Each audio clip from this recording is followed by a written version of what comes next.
Women wanted him. Men wanted to be him. He burst onto the scene and changed the world. He will forever be known as the King.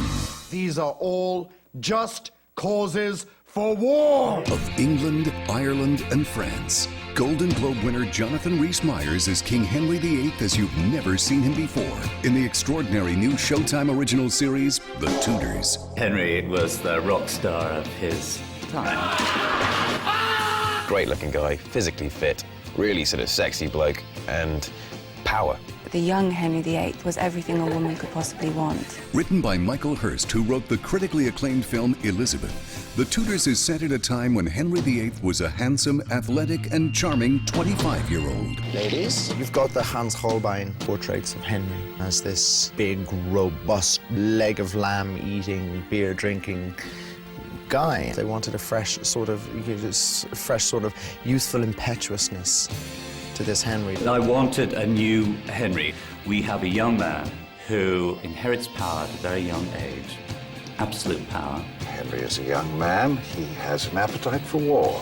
If you had absolute God-given power, how would you use it? A 20-something Henry VIII used it as you would expect, complete with a hyper-sex drive, an ultra-competitive nature, and a loyal entourage.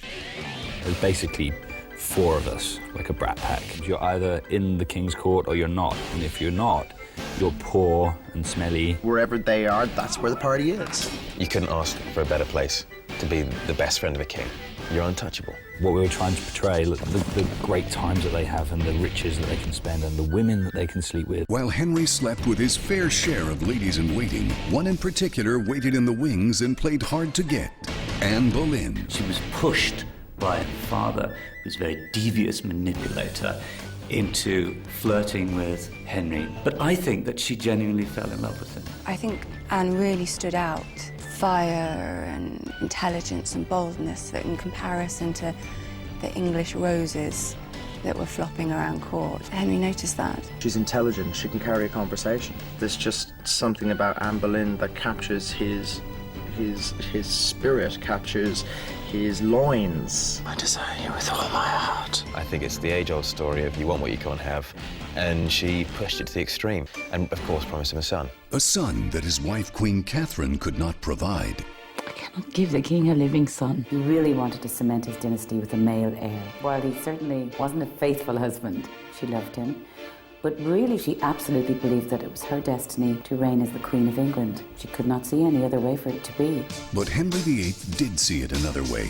He wanted Anne for a wife and put his trust in his Chancellor, Cardinal Thomas Wolsey, to make it happen.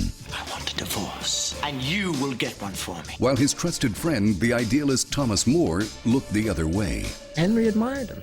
He admired More. More was all the good in the world, in many ways, but More's got his own demons. After all, I'm merely your Majesty's humble servant. There are, I suppose, certain question marks over why such a pure idealist would be involved in politics at all. Whereas Wolsey is totally different, without scruples. Wolsey is corrupt, so Henry doesn't have to be. And Wolsey did have a kind of father figure function in Henry's life, as well as being an extremely astute politician. Your Eminence has ways of pacifying the young lion.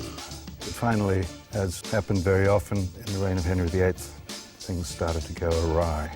And, as happens very often, the reign of Henry VIII is misunderstood. People, generally speaking, don't know a lot about him. He was young once, he was in love, he had issues about divorce and money, like everyone else does. Unlike anyone else who played the role, Jonathan Rhys-Meyers makes Henry VIII real, identifiable, sympathetic, and above all, human. I have a son.